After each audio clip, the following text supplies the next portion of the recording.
jaksa menunggu di tikungan. Waspadalah, waspadalah.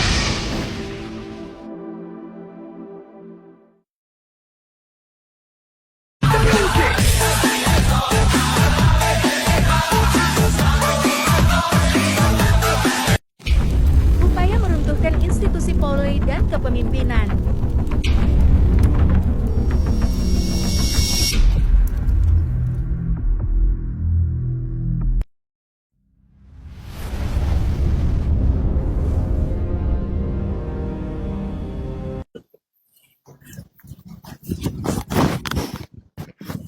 Woi, gila, bro. Oke, yo, waduh. Udah lama nih ya. Aduh. Ini kafe siapa nih, bagus banget. Hah? Oke, penguasa wilayah ini kali. Bersua Cafe. Oke. Bersua kembali bersama Abah. Oke, teman-teman semua, ya. Di episode kali ini saya Celoteh Abah bersama Komite Pendukung Presiden Polri akan mencoba mengupas tentang fenomena yang terjadi di dalam institusi Polri, ya, yang terjadi di dalam institusi Polri semenjak kasus Sambo, Teddy Minahasa, bahkan kemudian kita baru saja melihat beberapa kasus-kasus lama yang seperti istilah dari KP3 adalah seperti makanan basi yang dihangatkan lalu kemudian dihidangkan ke publik. Nah, fenomena apa itu? Apakah kemudian memang terkait dengan usia institusi Polri yang sudah 20 tahun lebih ya, semenjak reformasi? Saya kali ini ditemani oleh adik saya, Budi ya, seorang sarjana hukum ya, Bud ya. Ya. Praktisi hukum juga pengamat intelijen ya. Ini bukan bentuk podcast dalam konteks membaca tokoh, enggak. Ini semacam diskusi alurnya karena kami berdua adalah orang yang intens semenjak kepolisian dan waktu itu ABRI dipisahkan. Nah, oke, Bud, kita mulai sejarahnya, Bud ya. Gue ingat betul kenapa harus polisi dipisahkan dari ABRI. Karena menurut gue pada saat itu dan teman-teman aktivis 98 perlu penguatan supremasi sipil dalam konteks hukum, penegakan hukum. Jadi kecenderungan militerisme dan kemudian kepemimpinan yang otoriter mengakibatkan masyarakat kemudian menunjuk posisi polisi saat itu untuk mewakili mereka dalam penegakan hukum. Nah, gimana coba buat kita elaborasi dulu, Bud? Kira-kira. Kalau ngerujuk ke belakang memang kita patut mengapresiasi ya yang dilakukan oleh senior-senior aktivis demokrasi, kemudian teman-teman pegiat hukum dan HAM yang mendorong pemisahan TNI dan Polri sehingga wajah dari supremasi sipil itu ditaruhlah di kepolisian. Karena apa? Karena memang kan interaksi polisi dan masyarakat itu sangat tinggi, baik dia di dalam ABRI maupun ketika dia di luar ABRI gitu. Nah, kalau dia tetap di dalam ABRI, sebagaimana sejarah Orde Baru yang kita ketahui sama-sama, dia kan terkooptasi. Bahkan gerakan-gerakan kayak operasi-operasi separatis ya, diistilahkan ABRI pada saat itu kan lebih didominasi oleh langkah-langkah militer, kan operasi militer. Maka kita mengenal DOM di Papua, DOM di Aceh dan lain-lain. Sehingga urgensinya apa tuh kira-kira ya? Apa memang sipil itu perlu dikuatkan dalam fenomena konflik anti tentara atau apa sih? ya kan kita udah sepakat menjadi negara hukum. Dalam Undang-Undang Dasar disebutkan kita negara yang restart berdasarkan Bukan hukum. mastab ya? Ya. Nah, di dalam pengertian negara hukum itu adalah penghormatan hak asasi manusia. Berarti polisi itu tugasnya adalah untuk memberantas kejahatan, bukan menangkap penjahat kan bukan kan? Bukan. Ah, Jadi selain dia tadi memberantas kejahatan, itu dalam konteks perlindungan, ya sipil ya. penghormatan dan pemenuhan hak asasi manusia, baik keselamatan jiwa dan keselamatan harta benda dari masyarakat. Selama pemisahan itu kira-kira 20 tahun terakhir ini belakang apa yang lo lihat di polisi hari ini? Ya, polisi pertama kan sebenarnya secara organisasi sudah menata diri ya. Harusnya. Harusnya. Berarti lo ragu-ragu dong. Minimal kan tingkat kepercayaan dari beberapa survei kan 3 tahun terakhir kan walaupun kemarin sempat anjlok karena Sambo, tapi dia naik lagi, bahkan bisa 2004 ya sempat naik melampaui TNI yang selalu di Berarti utama. kemungkinan leadershipnya ya. Ya, jadi secara organisasi kan mau apapun namanya ya, mau diganti keong, mau diganti pramuka, atau kepanduan, ya tetap tugas-tugas kepolisian itu penting. Bahkan kalau kita ngerujuk sejarah kan, bagaimana dulu di awal kemerdekaan polisi dituntut pertama dia melakukan tugas-tugas Kamtibmas. Bahkan dalam kemudian dia juga mengawal pemerintahan. Maka ada namanya unit pengawasan aliran masyarakat, di mana polisi mengawasi organ-organ yang mungkin tidak sepaham dengan pemerintah, yang dalam artian akan mengganggu jalannya pemerintahan yang masih dini, ya kan? Ternyata dalam perjalanan lagi, ketika agresi militer Belanda itu kan, kemudian dia juga mengikhlaskan diri, menghibahkan tenaganya untuk juga ikut berperang, maka dibentuklah Ngobrik, bahkan ya kan? Mobil ya waktu itu sekarang menjadi Brigade Mobil Brimob. Nah, terus dengan fenomena hari ini masyarakat terakhir kan Juruan ya, kita dari mulai Sambo kan Juruan, dari Minahasa sampai dengan sekarang Cirebon. Ini fenomena apa sih, Pak? Ya mungkin karena dia dulu pernah mandiri, kemudian terkungkung dalam ABRI, kan militeristik. Budaya militeris itu mungkin masih kental. Ya kan, walaupun kemudian ada undang-undang HAM, kemudian ada Perkapolri tentang HAM dan lain-lain, tapi kan itu belum mendarah daging, mungkin belum terbenam dalam jiwa setiap anggota polisi. Banyak betul ya kritikan kita buat polisi ya. Antara Perkap Perpol itu kan sebetulnya saling berlari antara undang-undang segala macam. Tapi menurut gini, seberapa besar sih pengaruh leadershipnya calon yang mimpin institusi Polri ini? Sangat berpengaruh. Nah, sebagai eksekutor konkret saja, bagaimana melihat peran Pak Sigit, Pak Agus dan beberapa tim bloknya yang gue bilang pada 5 ini dalam menghadapi dan menjalani problem yang ada di internal dan juga di sikap publik yang mulai nggak percaya. Menurut lu gimana? Kalau pembacaan kita dari luar ya, memang dia cukup berhasil lah ya. Salah satu ujiannya kan di pemilu 2024 ini yang kita anggap bisa berjalan smooth ya, dibandingkan sebelumnya ketika zaman Pak Tito, itu kan gesekannya cukup kuat. Berarti yang salah dong, berarti menurut lu yang salah Tito dong?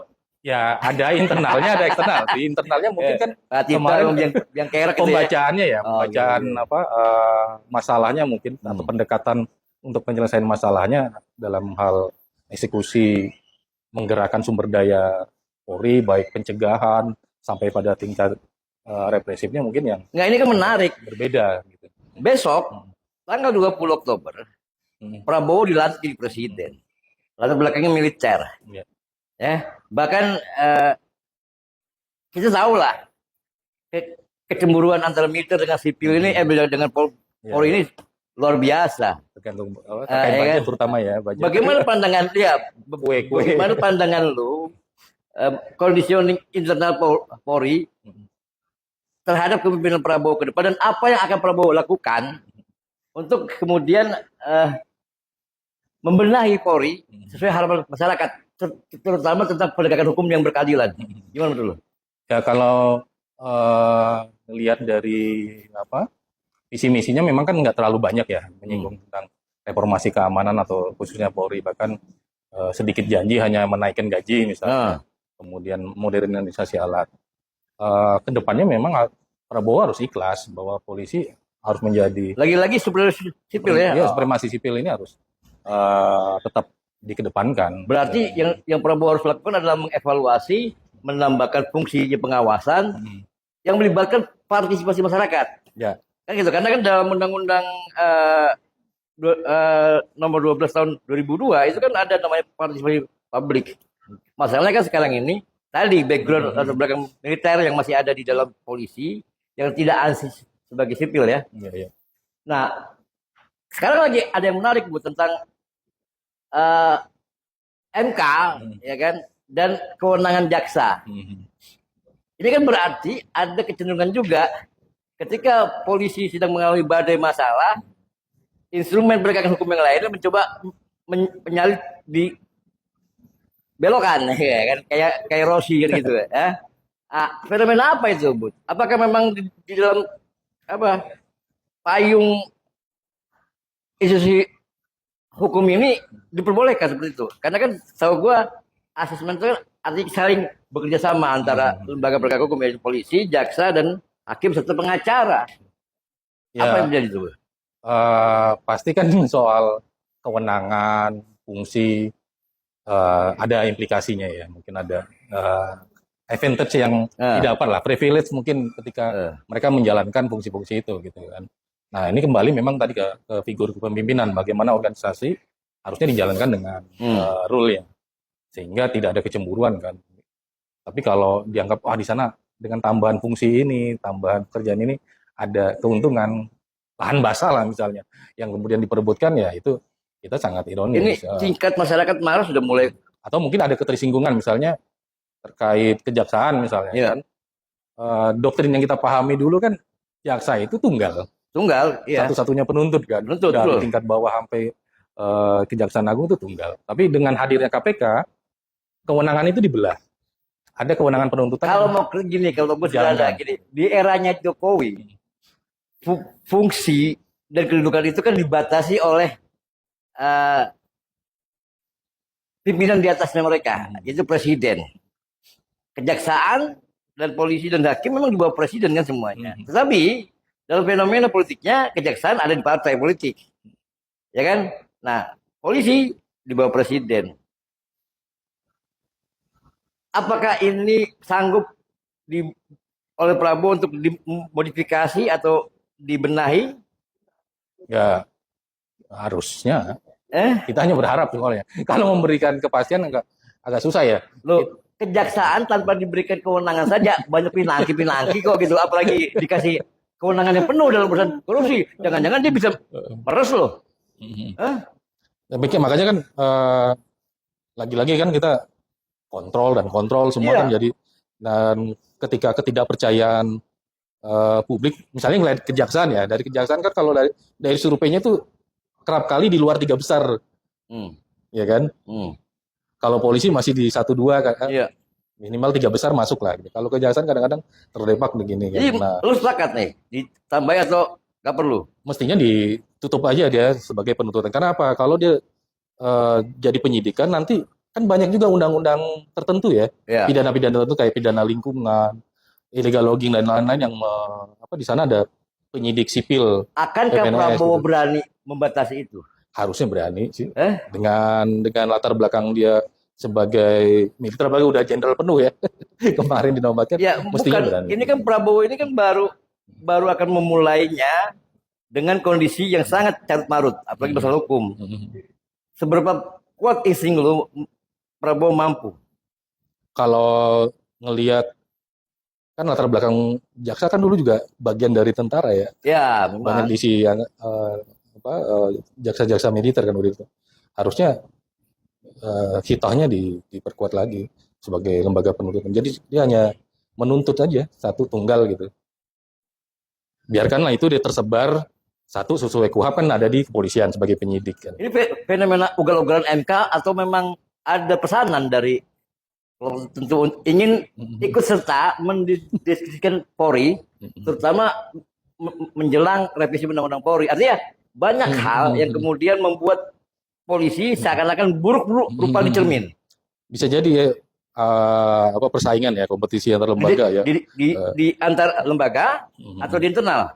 Di antar lembaga bisa juga. Di internal mungkin kan nanti beraliansi juga mungkin karena ya kita nggak tahu ya politik di internal misalnya kalau mereka patuh dengan kekuatan eksternal, dia mungkin bisa jadi Apa karena next apa karena leadership. senior-senior di polisi itu kebanyakan berbisnis yang enggak gitu ya.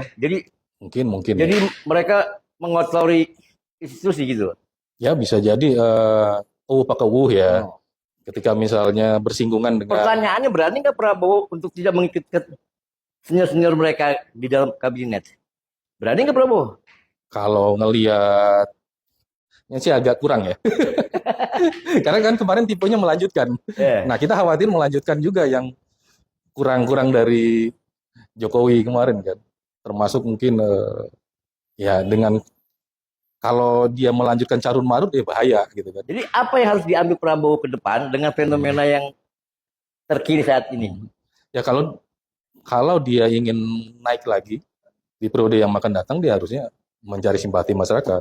Tebang ya, Ya, pohon tebang, apa namanya pohon-pohon yang rusak ini kan? ya. Buktikanlah bahwa dia kan dalam setiap pencalonan kan udah rutin kan dalam beberapa Fenomena kasus Cirebon dari awal, gue sudah menyatakan ini adalah peradilan sesat.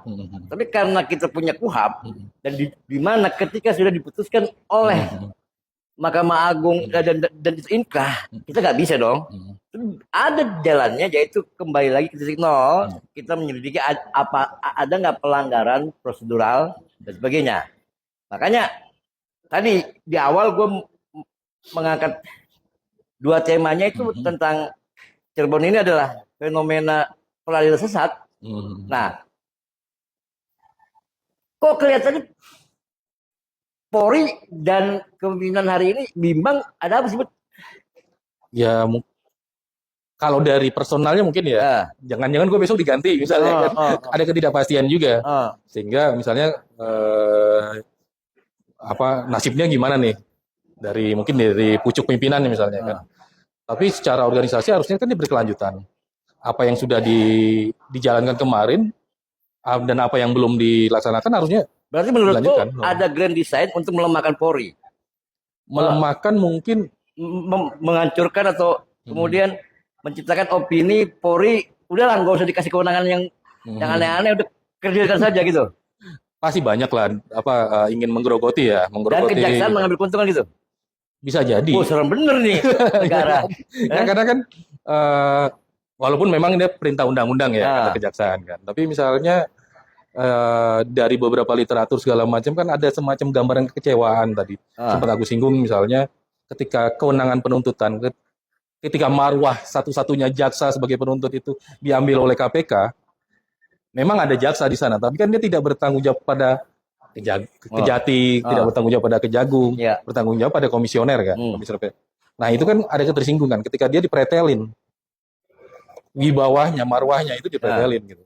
Nah ketika ada celah begini, misalnya undang-undang menyatakan pidana-pidana tertentu bisa jadi nanti diperluas kan ketika itu dia, makanya kan ketika ada satu lembaga yang tidak mampu. Prabowo sekarang ini betul-betul menghadapi satu fenomena hukum yang tidak biasa dan luar biasa. Lahirnya KPK misalnya kan ada ketidakmampuan jaksa dan polisi. Iya, tapi kemudian oleh Jokowi disahkan KPK itu dalam undang-undang kan ngaco lagi kan itu. Nah, menurut lu gue tanya lagi, Prabowo mampu nggak mendekonstruksi semua yang dijalani 10 tahun ini, yang katanya bagus, tapi benar-benar hancur lebur nih kita nih, mampu nggak Prabowo kira-kira? Dengan koalisi, agak bingung juga ya, karena yang dihadapi Prabowo ini kan dua ya. Satu, oposisi, PDIP misalnya yang paling kuat ya. Kedua, koalisinya juga kita nggak tahu nih koalisi gemuk ini bisa laju nggak jalannya. Karena orang gemuk kayak Hai misalnya kan agak susah juga untuk bergerak. Makanya banyak ya. Jangan-jangan memang. Iya, jadi tantangan Prabowo tentu bagaimana mengonsolidasikan koalisinya agar visi misinya bisa dijalankan, kemudian mengkomunikasikan agar oposisi bisa mengerti gitu kan, bisa memahami bahkan bisa menyetujui apa yang dilaksanakan. Dari diskusi singkat tadi, mulai sejarah sampai dengan fenomena terakhir, apa kesimpulan lo dan apa harapan lo untuk Prabowo yang konkret saja? Ya pertama misalnya polisi tetap diperkuat ya. Polisi diperkuat sebagai supremasi sipil dalam bidang hukum, berdasarkan hukum ya. Apalagi kan misalnya kan ke depan kita menghadapi banyak masalah misalnya kayak perubahan iklim dan lain-lain. Jadi Apa yang ditambah? Apa yang dikurangi? sebenarnya sih bukan ditambah, tapi diperkuat ini misalnya sumber daya SM ya? SDM dari rasio ya. Mungkin kalau dari jumlah mungkin agak seimbang antara rasio masyarakat dengan polisi. Tapi kalau misalnya mana sih yang lebih banyak interaksi di polisi misalnya penyidik? Apakah jumlah penyidik dengan beban kerjanya cukup? Jangan-jangan nanti gara-gara stres banyak kasus-kasus yang tidak bisa diatensi. Bahkan direkayasa ya? Bisa direkayasa misalnya kan. Terus? Jadi profesionalisme khususnya di tingkat penyidikan karena dia nggak akan banyak bersentuhan ya. Ya. Berkaitan dengan perlindungan masyarakat kan lebih banyak di situ.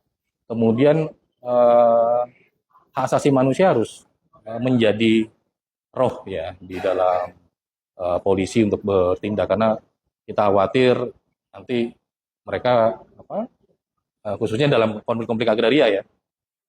Dengan pembangunan ini kan kita banyak lihat masyarakat adat yang ditangkap, aktivis-aktivis. Artinya menurut lo polisi tidak sebagai alat kekuasaan, walaupun dia berada di bawah presiden, dia tetap harus menjadi alat penegakan hukum, kan gitu ya. Terus apalagi? Kalau lihat dari sejarahnya misalnya kan, tadi aku sebut ya soal adanya tugas polisi untuk pengamanan pengawasan aliran masyarakat, di mana di sini polisi membantu memberikan informasi kepada pemerintah bahwa misalnya ini ada nih gerakan masyarakat yang sedikit berseberangan dengan polisi dengan pemerintah. Nah, diawasi dia kan siapa-siapa pelakonnya kan. Tapi bukan berarti langsung diciduk kemudian dikriminalisasi, tapi kita lihat apa sih gerakan. Berarti fungsi pengawasan dan penindakan yang masih harus diperkuat. Pencegahan sebenarnya. Ya, iya, di internal ya, supaya oknum nggak ada lagi. Pertanyaannya, berani nggak Prabowo untuk kobok-kobok atau benahi Polri? Berani. Berani ya? Berani. Saya kira mungkin ini harus ada kolaborasi dari internal polisi dan pemerintah. Rejim Prabowo untuk kita bentuk polisi yang seperti ini loh gitu. Oh, polisi mandiri yang berkeadilan itu. Oh iya jelas harus. Harus. Bahasa saya tuh kalau kemarin kan presisi ya. Sekarang polisi harus menunjukkan dia mampu. Apa itu mampu? Ya, dia mapan. Sampaikan kepada Pak Prabowo dan Pak Sigit ke depan seperti apa menurut? Ya kita harus kan nggak banyak keraguan dari segelintir orang atau segelintir. Kan banyak loh. Oh udah banyak. Semuanya gila. Karena surveinya kan 70 sekian kan. Iya. Tingkat kepercayaan publiknya sekian. Oke. Nah kalau begitu buktikan bahwa polisi mampu. Apa itu mampu? Dia menjadi organisasi yang mapan. Merekayasa? Enggak, dia menjadi organisasi yang mapan.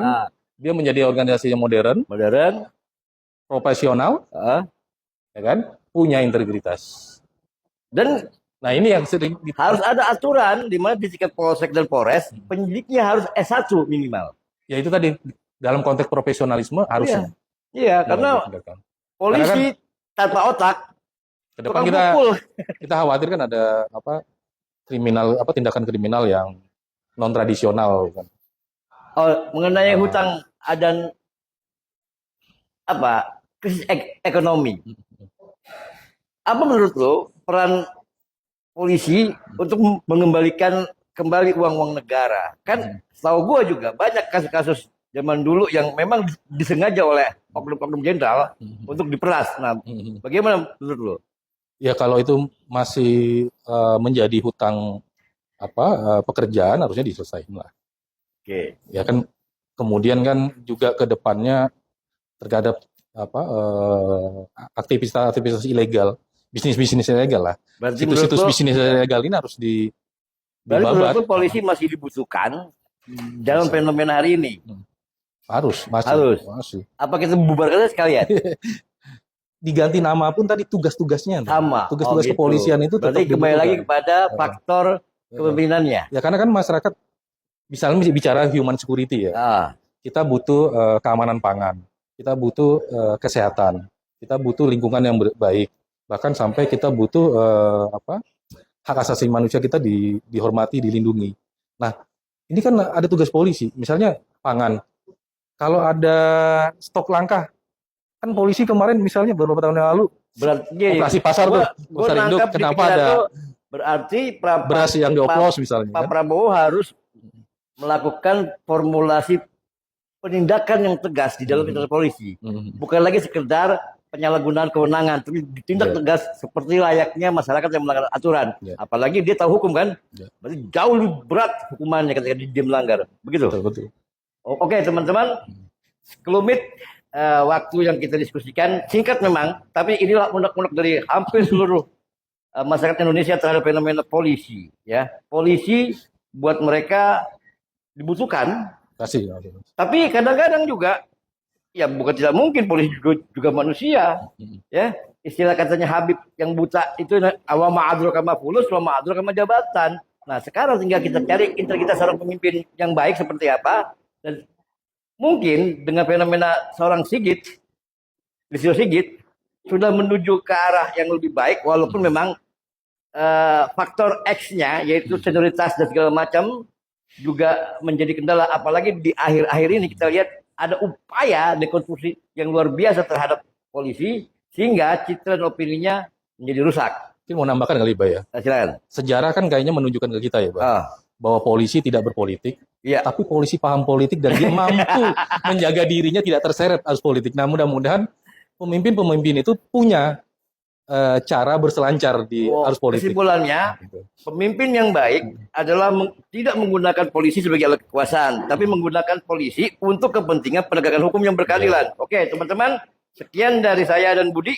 Ya, sampai jumpa di isu-isu yang lanjut dan titip keadilan kepada polisi Indonesia yang lebih baik. Dan bagi anggota semuanya, jangan pernah main-main dengan rakyat. Habis kalian. Salam Tote Abah. Polisi mampu. Ngeri kan? Udah kasih ke Sigit tuh. Ganti. Jangan presisi lagi. Polisi mampu Pak.